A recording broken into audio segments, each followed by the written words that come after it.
What's up?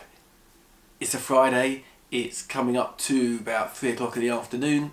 I'm working from home today, hence the casual clothes and the baseball cap, but suit Ollie is usually up in town, but it's a casual day for me at home. But I wanted to vlog about monthly or quarterly appraisals, reviews with your management team or senior management team, and how you prepare for it. And what made me want to vlog about this today, in literally 2 hours I have my first appraisal since joining this company with probably the most senior person in my division. So I've been getting prepped and I want to make sure that you guys are prepped for your next one. So enjoy, roll the reel, and I'm going to give you 5 awesome tips of how to prepare for your next appraisal. Fingers down my spine, girl, you look mighty fine. Won't you rub your fingers down my spine, girl, you look mighty fine. Won't you rub your fingers down my spine, girl, you look mighty fine. Number 1, this is easy. Be prepared. Do not walk yourselves into a room, or in my case a conference call or call, with a senior management unprepared. Not just about an appraisal or a review, but even any meeting. If your boss is going to be in there, you want to show the best possible person you can see. Do not walk in there unprepared. All you're going to do is make yourself look silly, unprofessional. And if it is something like a specific review like I've got today, you're going to come out of it in no way the type of form that you want to. And when I say prepared, it's easy. Make sure you've got all your notes in front of you. If you can prepare a deck to showcase what you've done that quarter, or for that half the year, or for that full year, whatever it might be, especially if it's sales figures or sales stats, it's really simple just to stick it out there on a one-pager with some graphics to show what's worked, what hasn't worked.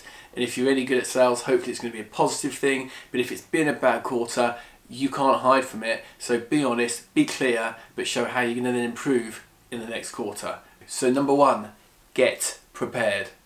Number 2, this kind of relates to the first one. It's about thinking about what you want to achieve out of the time you've got with this senior manager or whoever it might be. Think about your sales target, your personal development, whether you're looking for a promotion. Think about what you want to get out of this meeting, and do not walk out of it until you've asked your questions, got clarification of what you want to do. I hear, and I've been in the situation where so many people have come back to me after I've done their appraisal asking for further clarification on something, and I always ask, why don't you just ask me? Why don't you just ask me there and then? Oh, it wasn't the right time. Well, it is the right time. That is the time to do it.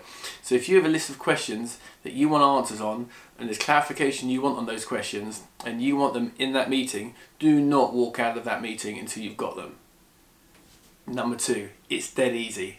Number 3, this is, again, a hard one to do, but it's essential. It's very easy to walk into an appraisal and talk about what's worked, and you can reel them off point by point by point by point, and it's great.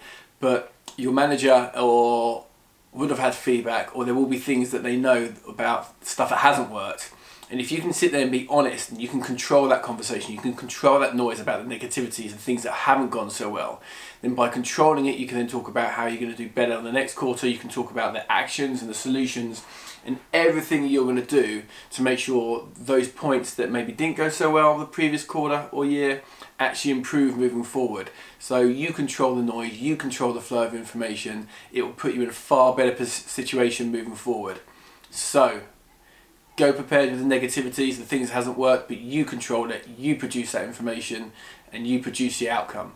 Number 4, this is an easy one as well. Think about the future. It's all part of preparing, but think about what you want out of the company. And this is where you need to be a little bit elaborate, in that if you're planning on leaving in the 3 months, or in the next few months, or weeks even, the last thing you want to do is tell them that. So whether you're really happy in that role, you don't know what's going to come up, so you've got to make the most of the situation you're in now. So go in, think about your future, think about how you want to conclude the meeting, how you want your intentions to come across, think what you want to achieve out of this appraisal, what you want to achieve out of the future appraisals, and link that back to what you want in your future in the company, and make sure it's all positive and that you come across as a very someone who's bought into the company. So number 4, think about the future and make sure you get across your points in the meeting very, very sincerely, and close off the end of the meeting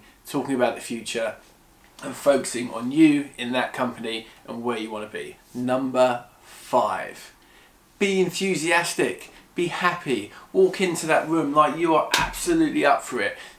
Get in the room before your manager does. Make sure you're sitting facing the doorway, so when he or she walks in, the first thing they see is you sitting there with a deck, with your presentation, with your notes. You're all prepped, looking the part and organised and ready to go.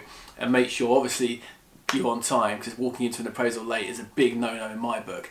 But if they walk in, the first impression that they get of you, and especially in my scenario tonight or this afternoon, where it's my first appraisal, I'm organised, it's a call, they've got the deck already, I am going to look already walking to that meeting in a good place.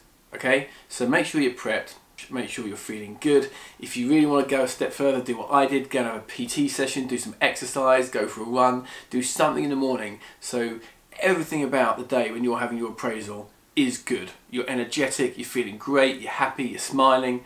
All of those little things that will make all the difference for when you're sitting there. And just think of the opposite. You're tired, you're bored, you don't really want to be there. Hi, sorry I'm late. Oh, I haven't got the deck. Oh, I haven't been prepared. Oh, I didn't have time to do this.